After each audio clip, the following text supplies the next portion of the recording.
Hello, my name's Mayhew, Jon Mayhew, author of the Spybrarian.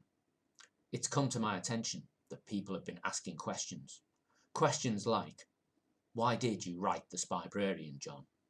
And there's a very good reason for that. I wrote the Spybrarian because libraries changed my life. I was a reluctant reader at school, but one Saturday I went to the library with my mate, and it was there that I got the reading bug. Of course, keen readers often become writers, and that's what happened to me. If it wasn't for libraries and librarians, I wouldn't be a writer today. But there are nefarious forces at work, hell-bent on undermining such powerful force for good. It's a real battle. I wanted to show the importance of libraries in a funny and exciting way. Hopefully, that's what I did. It's a story with heart and humour, but with a serious message. I hope you enjoy it. This is Agent Jon Mayhew signing out for now.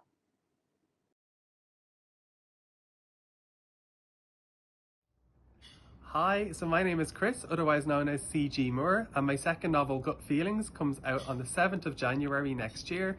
So Gut Feelings is about my story. So I have what's called FAP for short, and it's familial adenomatous polyposis. When I was 11, they discovered that I had this genetic illness that my mum and my granddad had. It's a really, really rare illness, and it affects the colon, the rectum, and it can spread. It's where these cancerous growths like warts called polyps grow, and they can spread to other areas of the body like the stomach. So when I was 13, I had my large intestine removed. I had several other surgeries, a lot of different preemptive measures like medication, etc. So the book kind of goes through my experience in my love life, my home life, my work life, and kind of really explores the vulnerabilities that people with chronic illness and disability go through. I hope that really does shed a light and hopefully kind of sparks empathy in the conversation that we have around disability and chronic illness in everyday life. So hopefully you enjoy it. I'm going to do a short reading and it's available to pre-order now. High fashion. Which ileostomy bag will I choose today? I pull back the hangers, fingering the fabric, admiring the lengths and 50 shades of beige.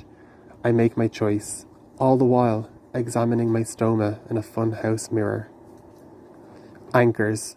Family and friends anchor me to this moment. Winds rage. Stormy seas weaken my resolve. Dark clouds loom on the horizon.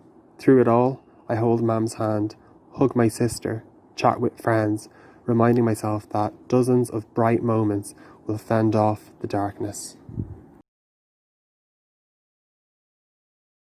Hello there, I'm Andy Robb, and I wrote Smashed, and I'm about to try and answer why I wrote it.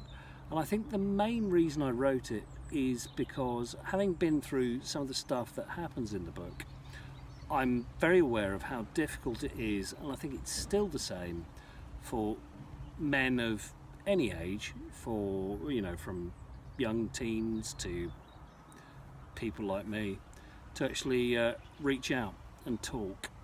And I think that's responsible for a lot of harm.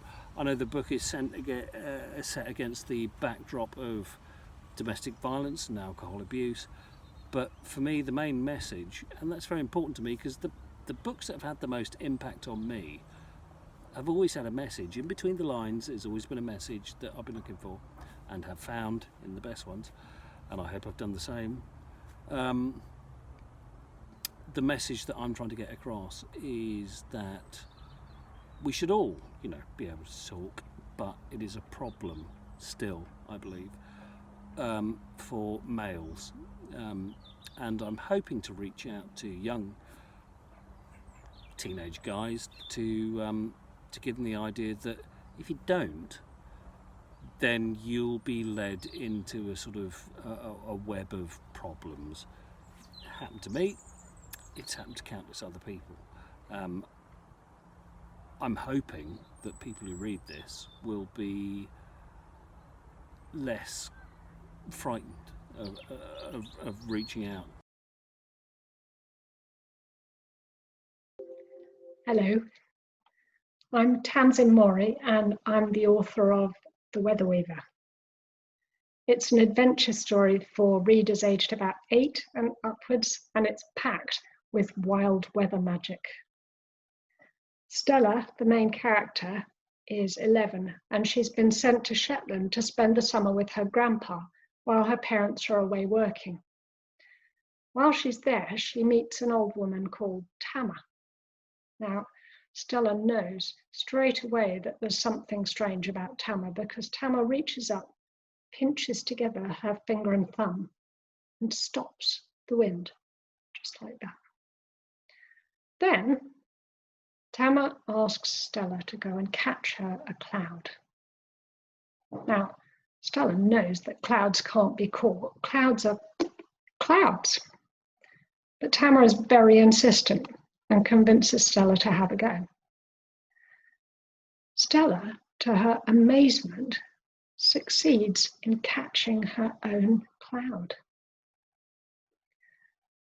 When I was little, much like Stella, we moved around a lot, and the place that we always returned to was Shetland.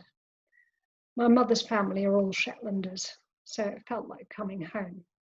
You can imagine that I never wanted to leave, and that's when I discovered about calling fog. You see, if the fog comes in, the planes can't fly, and we couldn't leave. So towards the end of our time in Shetland, I'd always be there wishing for the fog to come. And quite often, it worked.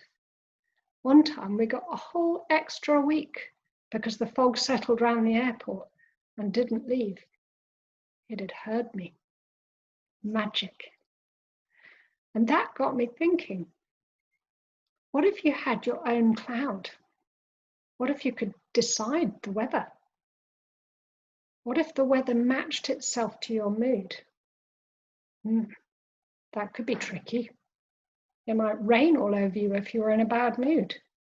There might be accidental lightning.